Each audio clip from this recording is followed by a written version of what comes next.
Welcome, friends, fellow candlestick masturbating nuns, to Sunday Cinematic Service, the irreverent trawl through any kind of films which are vaguely faith-based.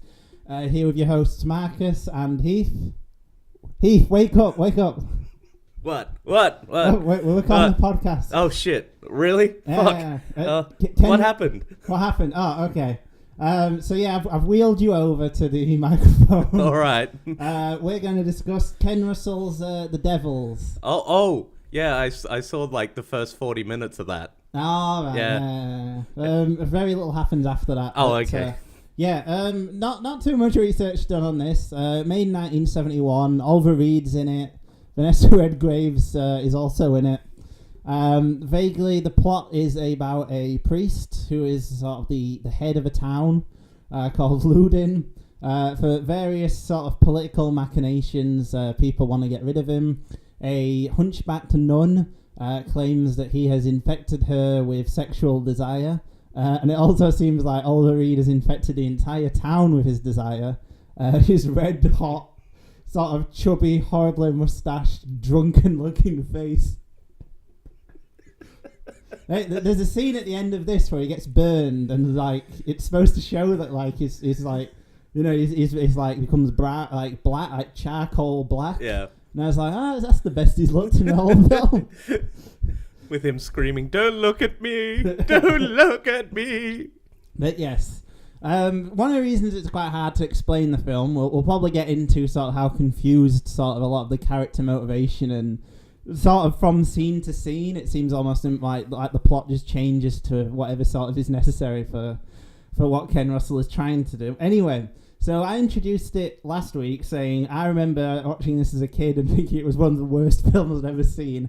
But maybe I thought this is such a great work of art that a 15-year-old Marcus just could not understand the sort of subtleties, the power of the film. Maybe I was too pretentious to sort of get like the marrying of pop and higher culture.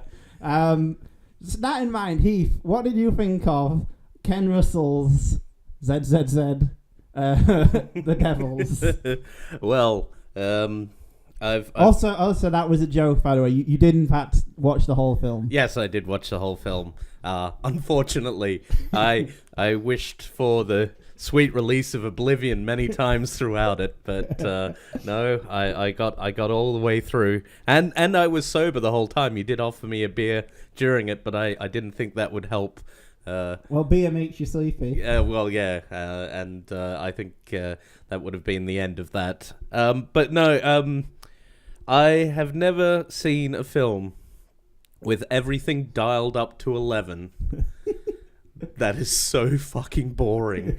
Like, it's just it's so obtuse as a film as well. Like, nothing is simple about it.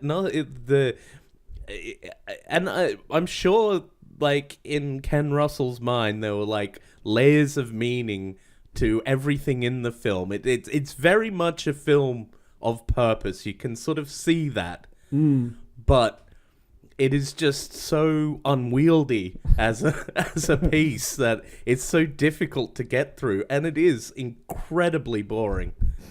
Yes, I think that it at least makes me happy to know a 15-year-old me had some sense to go like, oh yeah, this is Drek. But well, there's so many. I think the main problem with the film, and we sort of discussed this while we're watching it, is Oliver Reed just does not sell the role of hunky priest so red hot that he can ignite an entire town with passion for him. Well, I suppose if you're a hunchback nun, maybe. If that's the only man you've ever seen in your life, but yeah, no, he doesn't really sell it as the as this Lothario of the cloth. He's very much a very ordinary, middling looking guy. Like, I'm not saying that he's grotesque or anything, but you know, he's not winning any beauty pageants. Well, he doesn't even. The thing is, he doesn't have sort of a brusque kind of like. You know, like, I think a smarter film would try and do him as kind of a man of the people kind of thing, like a kind of fighter kind of type, like kind of pugilist, because I think he does have a sort of roughly kind of like maybe Marlon Brando-esque look to him. Yeah, I could sort of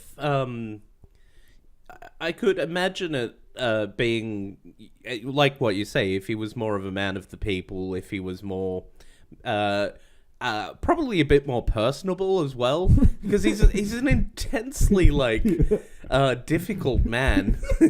Just like there's nothing redeeming about him as a character or a person. So yeah, he's not that good looking. He's got a shit personality. Like I just assume that it's because these women are so starved for like anyone, like because everyone else in the film as well I swear the casting call went out for like average looking people. Like we don't want TV pretty.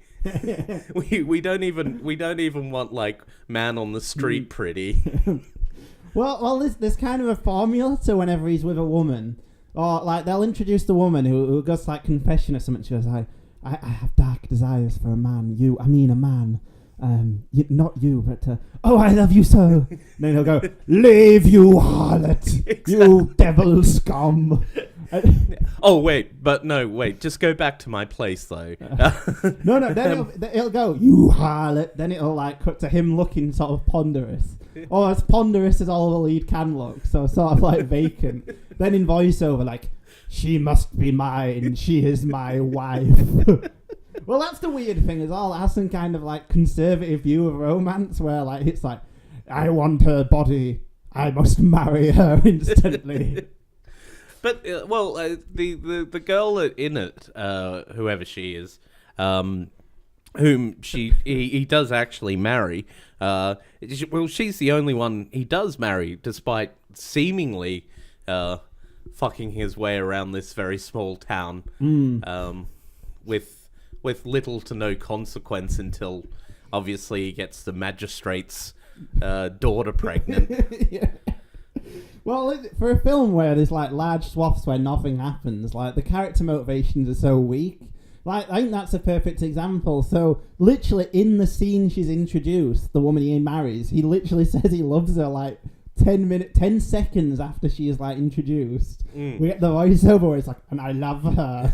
And I don't know whether it's supposed to imply there's an early relationship or whether it's like instantaneous, but I don't know. Either way it fails miserably. Yeah, it's there's a lot about this film that sort of fails, and just in regards to the way that it's set up as well. So you'll have like crazy scenes of like debauchery and madness, and then you'll have these sort of like plodding like monologues from Oliver Reed about whatever this priest like just I don't even know what he said. My brain just sort of switched off. I was like, yeah, he's talking, but like I can't process these words because it is the most like mind-numbingly boring thing I've ever heard. There was a bit where I laughed out loud because it's the bit. Well, there were a funny bit where it wasn't funny because in the film, but he lays in bed with his wife. Yeah. And then the one's like, aren't you worried that these accusations are going to get out of control? And he's like, pa. And he starts like waffling on. Then I got up to make a drink, sat down. I was like, this is the same shot, like about a minute later. And then when I sat down, it made me laugh because he went, love leads to hate, hate to suffer.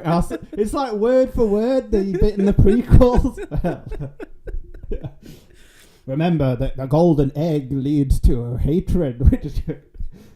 I can neither confirm nor deny that because, as I said, literally whenever he started speaking, my brain switched off. Well, he's such a passive protagonist as well. So like about 40 minutes in, the hunchbacked nun starts, saying that she's been possessed by the devil. And from then on, from scene to scene, either confirms it's a lie or just goes along with it. Yeah, she's got like, I don't know, her motivations are all over the place. She doesn't make a lot of sense. Initially, she was like my favorite character in the film. Like, I thought like the performance was really good. It was like understated. Everyone else is like you know, dialed up to 11. exactly. Everyone's like, you know, going for the back row, and she's like, you know, is quite good. And then basically, you know, the bit where she writes the letter to what's his face, Oliver Reed, and then starts masturbating. Yeah, and then that's when it lost me. I was just like, yeah, no, all right. So she's gone. She's gone off the deep end. Well, maybe they shot it in chronological order, and then Ken Russell was like, and just masturbate. Just you think of Oliver Reed and masturbate, and she was like, you've gone too far, Ken. I'm sorry, I can't do this. Well, the problem and all is that, like, so yeah, that starts happening about 40 minutes into the film. Then Oliver Reed, what's his name? What's the priest's name again? You see, this so you can't remember. Oliver Reed just Gerard. No. He just disappears and goes somewhere else. Like, he's not even in the town to sort of rebuff the accusations at first. He's just off with the woman that he's married. No, well, he goes to petition the Duke. That's what happens. I picked up that much from the dialogue. Isn't that told off just in voiceover? Yeah, well, yeah. Basically, you know, he has the conversation with what's her face, his wife, and then basically she's like, "Oh, you can't go," and he's like, "It's far too important for me to stay here. Oh, this is just a triviality. It'll be sorted out when I get back." And then, don't forget that passion leads to. and then it sort of just cuts to the next scene, and it's him riding on a horse, and him going, "Well, I spoke with the Duke, and he supported me, and then I didn't realize how simple it would be."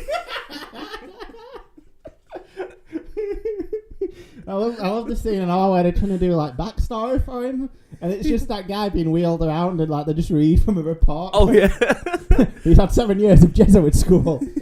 Well, we'll never break him if he's a Jesuit. So we watched this film with the Mark Kermode introduction, and he said that there's a quote from Ken Russell where he goes, "This is my most and indeed only political film," which kind of makes the most bit redundant, but. Thank God it's only this is what he does with politics. Jesus. Well, the politics in this is so muddled. What doesn't make any sense is that they have the sort of the dandy, like the French. That's the Duke. The Duke. Yeah. That's the Duke. That's the Duke. Yeah. No, the character that he was going to see has been established in the film. Yeah. It's just like Ken Russell forgot to like shoot the scene. So he goes to see the Duke, but in that time the Duke has gone to see... Because he goes to the place, Yeah, he does. So does he just beat him back? Oliver Reed back? Yeah, I suppose. Jeez. What I don't get, though, is... So are they trying to get the Duke to go along with the persecution of Oliver Reed? Because the Duke never... I don't know. The Duke never believes the accusations against him, but they still kill him anyway. Yeah. Like, I don't understand this sort of like Byzantine plot to convince everyone that Oliver Reed's possessed so they can kill him in a public execution. Yeah. Well, this is the thing. Like, and even at the end, yeah, because you have that scene where the Duke goes there and he's obviously not in any way sort of convinced by the shenanigans that are going on, and then you've got a scene where, you've got Oliver Reed going, "Oh yes, the Duke supports me," and then you've got a scene later on going, "Well, the Duke, because of your conviction, the Duke no longer supports you," and it's like, wait, what? Well, what was the point of the... Oh, I know what the point of the scene where the Duke turns up. It's because all of the nuns get naked and run around and flaunt their titties and whatnot. So yeah, but Warner Brothers weren't financing this if it didn't have some tits in it. Oh, for fuck's sake! I swear that's all that this film was about. It's like sort of trying to. It's basically, you know, highbrow softcore porn, essentially. Similar to like Tinto Blas's Caligula. Or Yeah, yeah. There's, you know, I'm not the most. I'm not the most sort of prudish person in the world, but I agree with the banning of this film. It is. I honestly think that it's pure exploitation. Like, well, it's not even fun though. It's not like fun exploitation, like a nun-sploitation film or something like I Kill a Nun. That would be fun. Yeah. This is just too ponderous. Like, for the first hour, it's just like, it's just all the Reed going around like, can love be found in the ministry? Will the Lord allow me to? I must fight off this man with a crocodile. All right. Imagine that, like, Ken Russell was just like, all right, what do I need to do? What do I need to do to like get this past the censors so I can have all these titties in this film? What can I? All right, so I'm gonna have this ponderous plot about a priest, yes, and there's gonna be a duke, and then there's a baron for some reason who wants to tear down the walls, but the duke doesn't want the walls teared down. But there's also like an archbishop, yes, an archbishop, and it sort of just spun off from there. All because he wanted to have a scene full of titties and nuns wanking. People masturbating a candle. Oh, for fuck's sake. That's the only bit that's genuinely well, it's not even transgressive. It's just funny watching that. Those people, I felt sorry for them. Like, how to be in this film and like, just flail around naked. Just yeah, flail for Uncle Kenny, flail. There is actually, I remember, like, on the DVD, there is an interview where Mark Kermode sort of talks to Ken Russell, and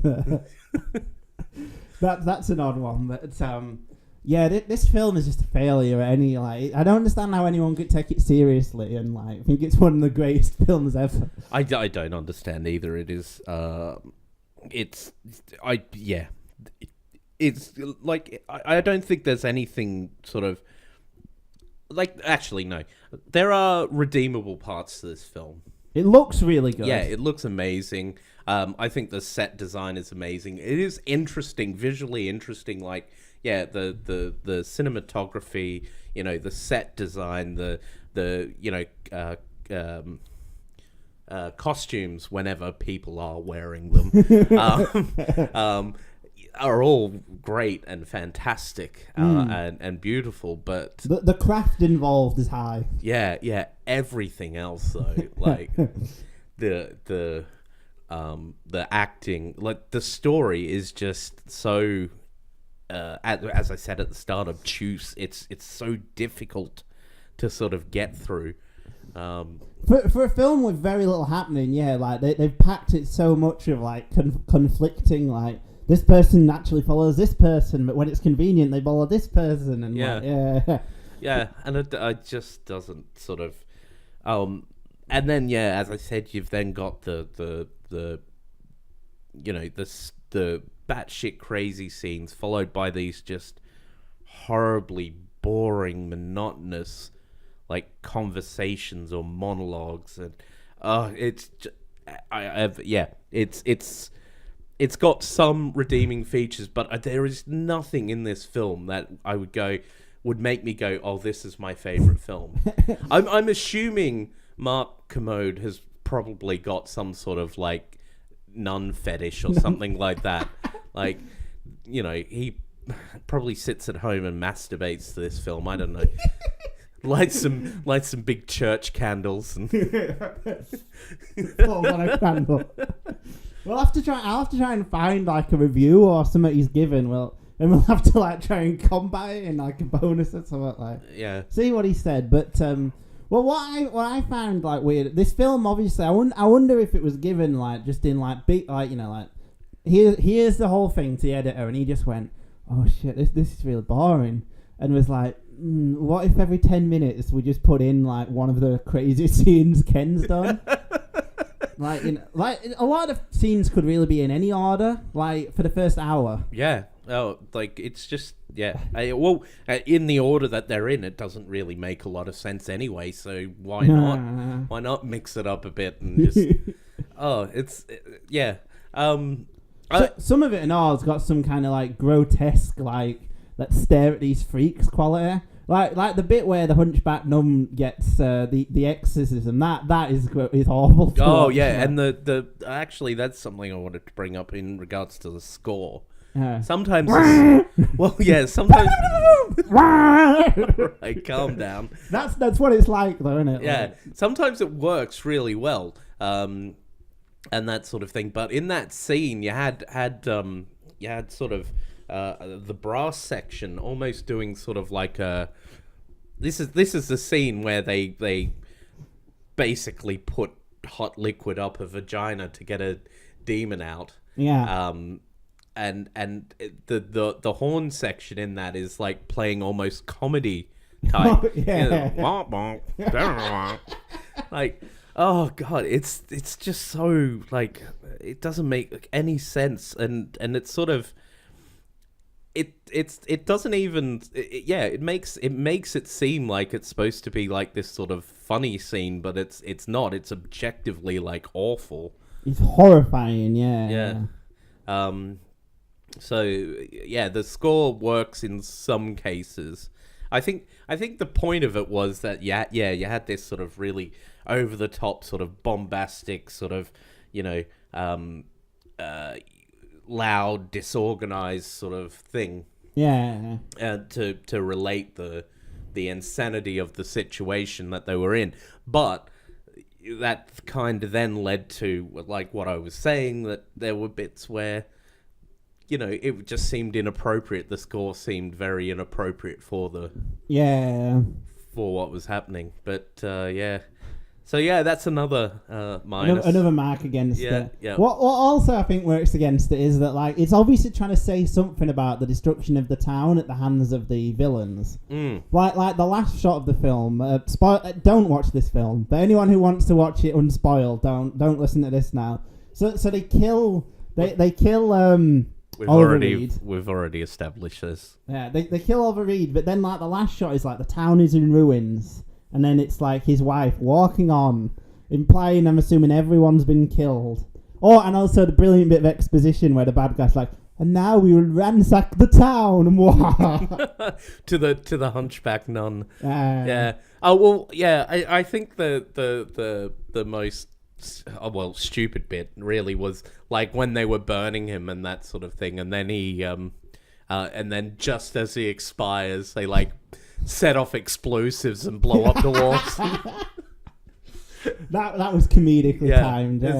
It's so stupid.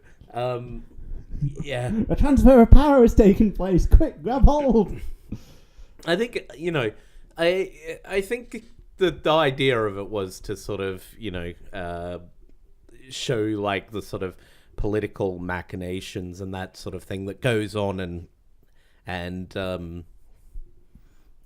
how, good intentioned people can be brought down by a system and all that sort of thing.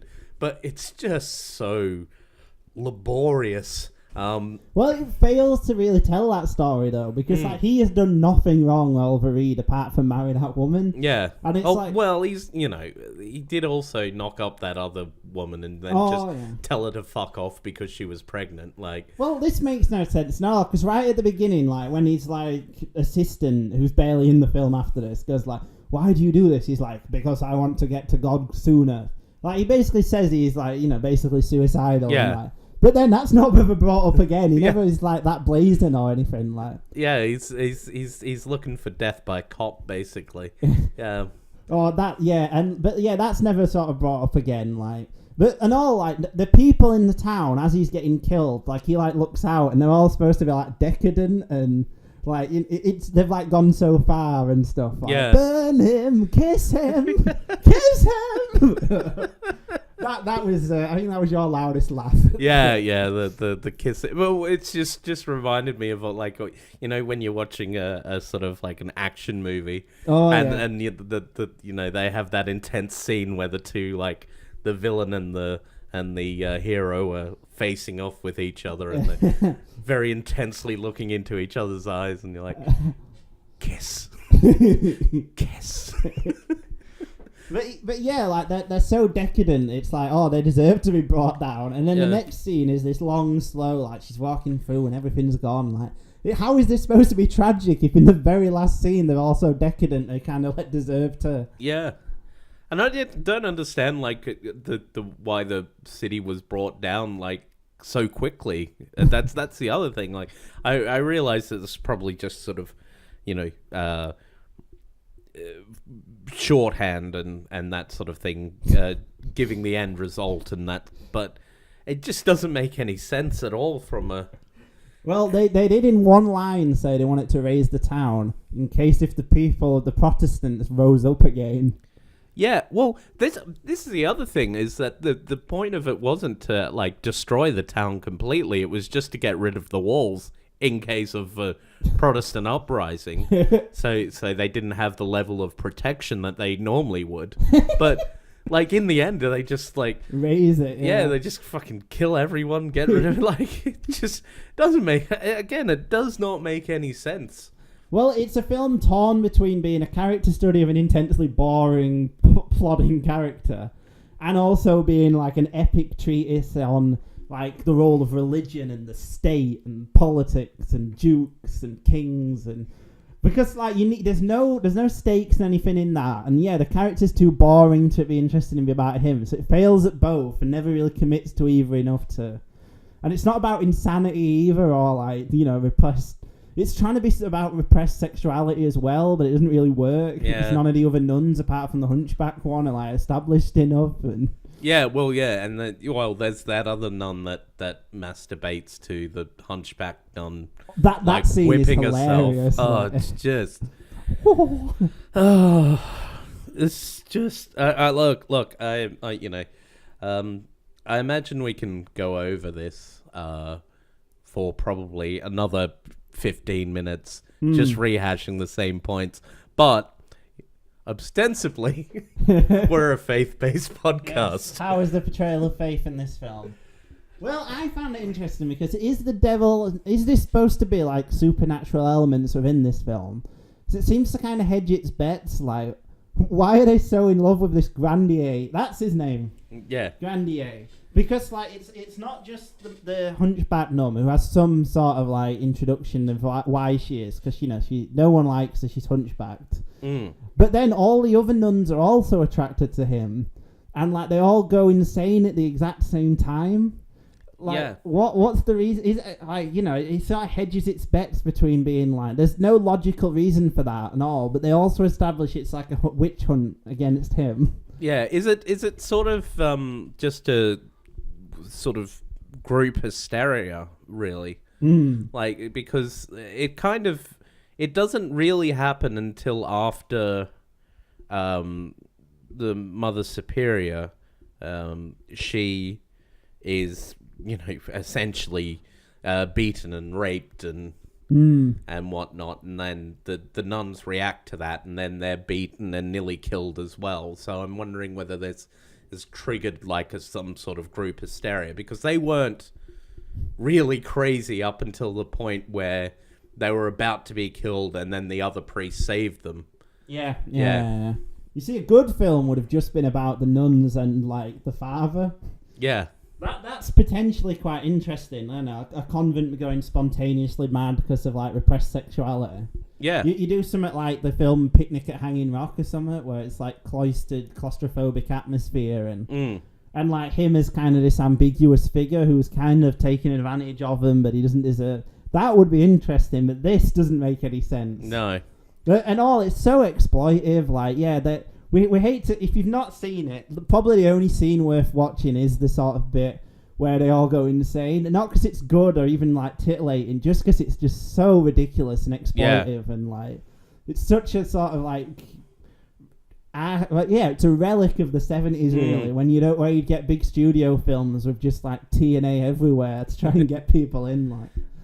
But I think from like a representation of faith, I think obviously it's more maybe not such a condemnation of faith, but more of sort of institutional power and stuff like that.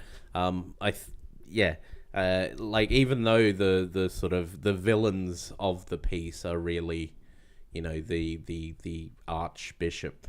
Yeah. They're all the church hierarchy. Yeah. And then there's the baron as well, but then there's the other priest, the witch hunter, who is fucking ridiculous. Is he the one who? Oh, take it back! Take it back! The guy who has like the blonde hair. And Yeah. That is like he makes no sense. Like there's a bit where like the nuns are like ripping his clothes off of him and like that makes no sense. Is he supposed to be like getting off on all of this? I don't know. There's a shot because that also could be quite interesting if they were portraying him as like this prude who like punishes women. Yeah.